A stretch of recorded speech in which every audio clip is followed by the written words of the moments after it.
The first time I saw him crouched in front of the dryer, his shirt sticking to his back, I knew I should have walked away, but I didn't. I stood there, clutching the laundry basket like it meant something, even though all I could really focus on was the thundering of my own heartbeat. His name was Jake. He wasn't supposed to be anything more than a family friend helping fix the vent in the laundry room. My husband, Brian, had asked him to stop by. That was all it was meant to be, a small favor. But from the moment he stepped into the house that rainy night, nothing about it felt simple. Jake had been around for years, always in the background of our lives, helping with the yard, climbing up to clear the gutters, showing up at barbecues and birthdays. He was kind, dependable, respectful, but never more than that. Not until the storm forced him to stay the night. Just one night. The driveway was flooded, the power cut out, and suddenly I was seeing him differently. His hair was still damp from the rain, his shirt clung to his shoulders, and when he offered to carry the towels into the laundry room, I felt a pull I couldn't explain. I had been married to Brian for over 12 years, and lately our life together felt muted. No arguments, no drama, but no closeness either. We discussed bills, groceries, schedules, never each other. He didn't reach for me the way he used to, didn't even look at me the same. Some nights I'd lie next to him in bed and feel more alone than I ever had when I was single. That emptiness had become my normal, until Jake walked in and shifted the silence around me.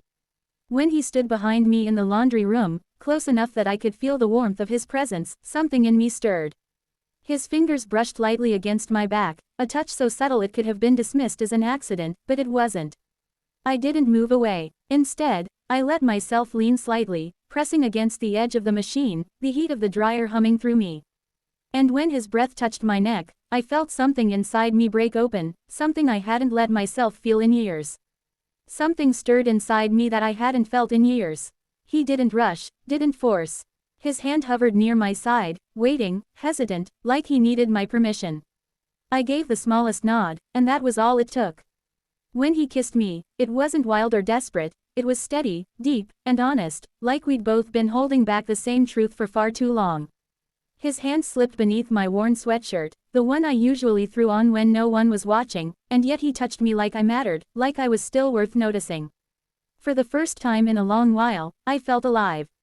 When his forehead rested against mine, our breaths uneven, we both knew this couldn't be undone.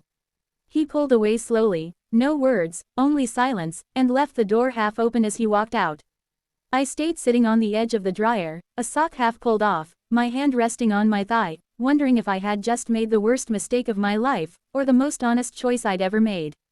By morning, Jake was already gone. His truck wasn't in the driveway, but his coffee mug sat abandoned on the counter, half full, a spoon tilted inside like he'd meant to stir it but hadn't. Brian didn't notice. He didn't ask why Jake had left early, didn't even look up from his phone while sipping his coffee. I forgot to make the eggs that morning, but he didn't mention it. We were two people sharing a house, like roommates who used to be more, each of us moving through life without really seeing each other. Later, I stood in the shower, hot water running down my back, my hand brushing over the spot where Jake's fingers had lingered. The scar along my ribs, the one I hadn't thought about in years, was the same place he had traced so gently, as though it mattered. He had seen it, he had noticed, and I had let him. Thinking back, the shift had started weeks earlier. I remembered watching him through the kitchen window as he worked on a broken fence post. He wasn't showing off, wasn't posing for anyone. He was just there, steady, intent, focused. I stood there drying a pan and thought to myself, he's not pretending to help. He's just helping. Maybe that was the moment the slope began, not out of lust or fantasy, but from something far simpler. Attention, presence, a warmth I hadn't felt in years. And it didn't end in the laundry room. 2 weeks later, he stopped by to fix the bike rack in the garage. I handed him a soda, and the way he looked at me said more than either of us dared to speak aloud. When I mentioned a box in the house he could help me with, and he followed me inside, I already knew where it was leading. The moment the door shut behind us, he pressed me against the wall, and there was no turning back. This time, there was no hesitation. His hands moved quickly, his mouth against my neck before I could even think of speaking. I didn't want to stop it. My body didn't ask for permission, it simply gave in. It was rougher, more urgent, less searching and more certain. When it was over, we didn't speak. We straightened our clothes in silence, avoided each other's eyes, and went separate ways. That night, I sat on the bed beside Brian. He didn't turn toward me, didn't reach for me. He scrolled through emails, muttering about a client, while I lay there still warm from what had happened earlier, realizing I felt no guilt, only a hollow quiet that echoed the hum of the dryer that first night. It happened once more after that. Quick, hidden away in the pantry.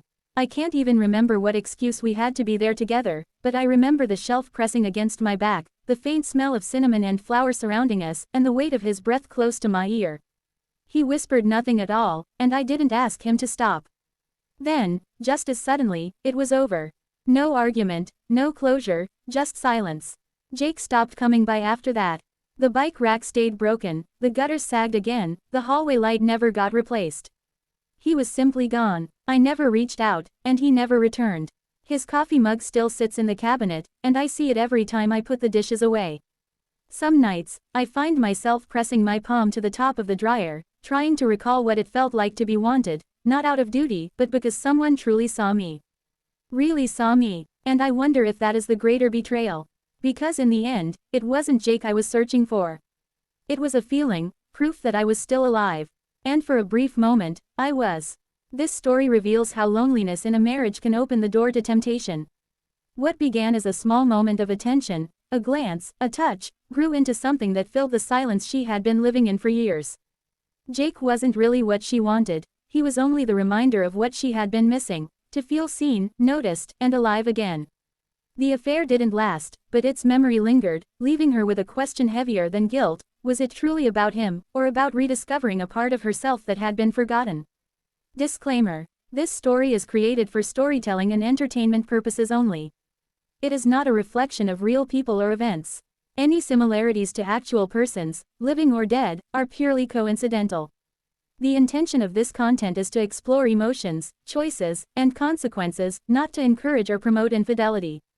We appreciate you for giving your time and attention, it means a lot. If you enjoyed this, please support us by liking, sharing, and subscribing so we can continue bringing you more stories back to back. Your support keeps this community growing, and we're truly grateful.